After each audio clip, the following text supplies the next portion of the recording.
नमस्कार बंधुगण। अपराजिता न अपराजिता अपराजिता अर्थात जीए केबे भी पराजित होई न थाए बा हारी न थाए। एहार अन्य एक नाम हेउची नीलकंठ, जहाँकि भगवान शिव शंकरंकर नाम। एहा माता दुर्गति नासिनी दुर्गांकर मध्य एक नाम अटे। तेणु एही अपराजिता बा नीलकंठ फूलटी भगवान शिव एवं माता शक्तिंकर एक स्वरूप अटे। तेणु एहा अत्यंत गुणकारी एवं चमत्कारी। मनुष्य मानंकर दुख कष्ट दारिद्रताकू दूर करिवार गुण एही अपराजिता मध्यरे विद्यमान होई रहिअछि। बंधुगण, देखिबाकू गले एही अपराजिता फूलटी अत्यंत साधारण अटे। एहा भारतर समस्त स्थानरे देखिबाकू मिलिथाए। काश्मीर ठारू आरंभ करी कन्याकुमारी पर्यंत जेउठारे खोजिले भी एही फूलटी सबु स्थानरे उपलब्ध अटे एवं प्रायतः सबु ऋतुरे मध्य एही फूल देखिबाकू मिले। एही साधारण देखा जाउथिबा अपराजिता फूलर किछि प्रयोग द्वारा मनुष्यर दुख कष्ट दूर हेबा सहित धन संपत्ति और ऐश्वर्यर मध्य से अधिकारी होइथाए। तेबे अपराजिता फूलर प्रयोग किपरि भाबरे करिवे, एहार प्रयोग द्वारा कौन सबु फायदा होइथाए, एही विषय रे आजिर भिडियो रे आपण मानंकु जणैबी। सेथिपाई भिडियोटी को शेष पर्यंत आपण माने निश्चय देखंतु। ता पूर्वरु आपण माने जदि ए पर्यंत भिडियोटी को लाइक करि नाहंती, भिडियोटी को गोटे लाइक करि दियंतु एवं आपण माने जदि नुआ करी मो चैनल रे आसीचंती ताहेले आपण मानकु विनम्र अनुरोध, दयाकरी चैनल टी को सब्सक्राइब करि दियंतु।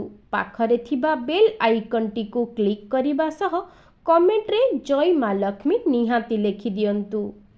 बंधुगण, जदि आपण माने सबु बेले आर्थिक समस्या दे गति करूछंती, आर्थिक समस्या को नहीं विचलित रहुचंती, ताहेले अपराजिता फूलर एही उपाय कले आपणकर दुख दुर्दशा एवं जहाँ भी किछि रहिछि ताहा दूर हेबा सह धन सुख समृद्धिर चमत्कार भावरे वृद्धि हेबार आपण माने निजे अनुभव करिवे। बंधुगण, एही उपायटी एमिति बहुत कष्टकर नुहे जहा आपण माने करि पारिबे नाही, किंतु केवल एतिकी ध्यान देबे एही उपायटी करिबा समय रे जेपरि केही आपणको देखिबे नाही किंबा किछि कथा हेबे नाही, तेबे जाई एहार चमत्कारी फल आपण माने प्राप्त करि पारिबे। बंधुगण, आपण माने तो निश्चय एही अपराजिता फूल को देखिथिबे।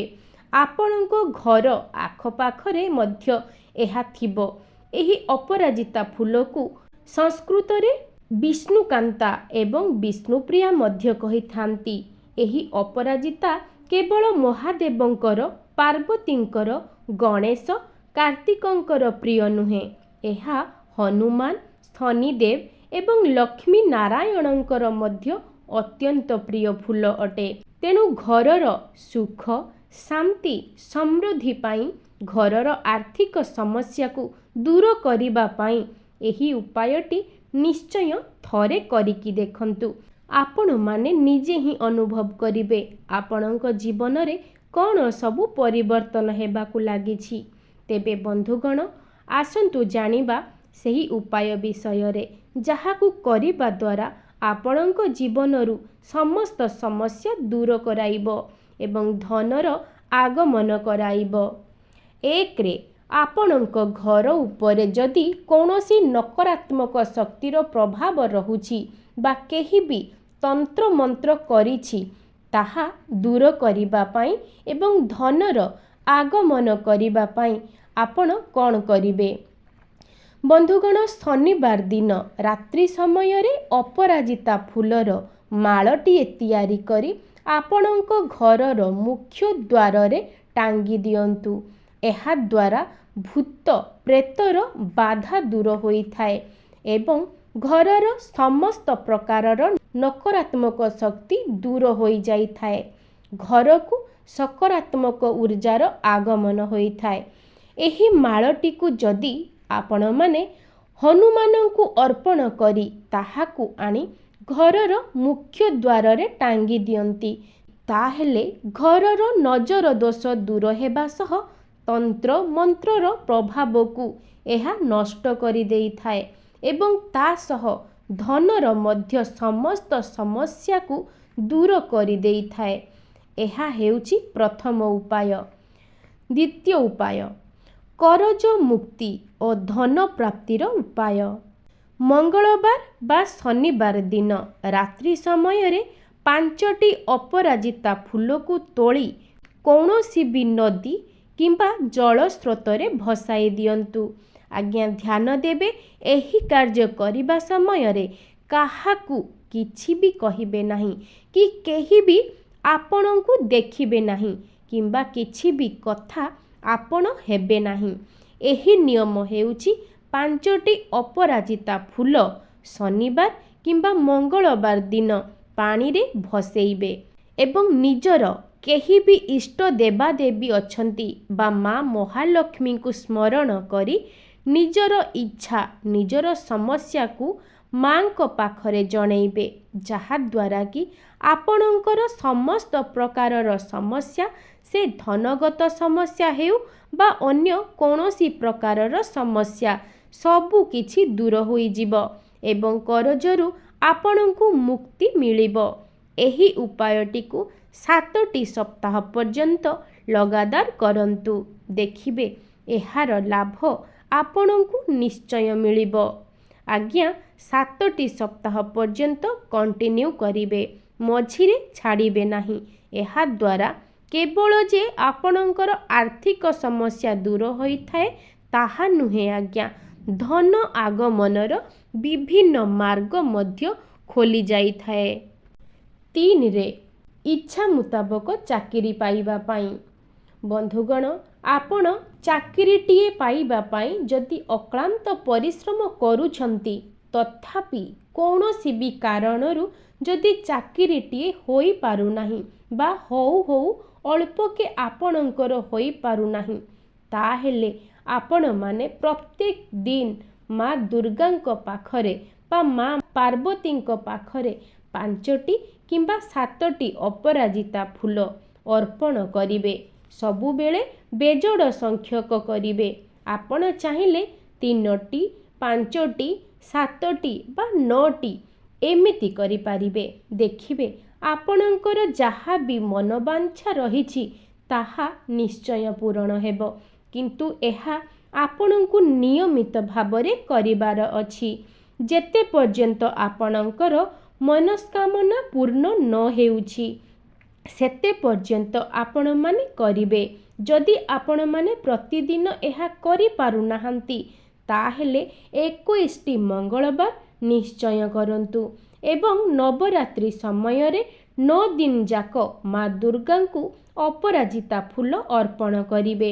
ଦେଖିବେ ଆଜ୍ଞା ମା ନିଶ୍ଚୟ ଆପଣଙ୍କର ସହାୟକ ହେବେ। ଆପଣଙ୍କର ଯାହା ବି ଇଚ୍ଛା ଅଛି, ମନସ୍କାମନା ଅଛି, ମା ନିଶ୍ଚୟ ପୂରଣ କରିବେ।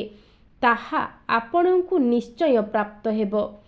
4ରେ ଧନର ସମସ୍ୟା ଦୂର କରିବା ପାଇଁ ଏବଂ ଚାକିରି ପାଇଁ। ବନ୍ଧୁଗଣ, ପ୍ରତ୍ୟେକ ଶନିବାର ଦିନ କିଛି ଅପରାଜିତା ଫୁଲକୁ ନେଇ ହନୁମାନଙ୍କ ଚରଣରେ ଅର୍ପଣ କରନ୍ତୁ ଏବଂ ସେହି ଫୁଲ ମଧ୍ୟରୁ ମାତ୍ର ଗୋଟିଏ ଫୁଲକୁ ଆଣି ନିଜର ଆଲମିରାରେ ଚୁପଚାପ ଆଣି ରଖିଦିଅନ୍ତୁ। ଯେଉଁ ସ୍ଥାନରେ ଆପଣ ଟଙ୍କା ପଇସା ରଖୁଥିବେ, ସେହି ସ୍ଥାନରେ ହିଁ ରଖିବେ।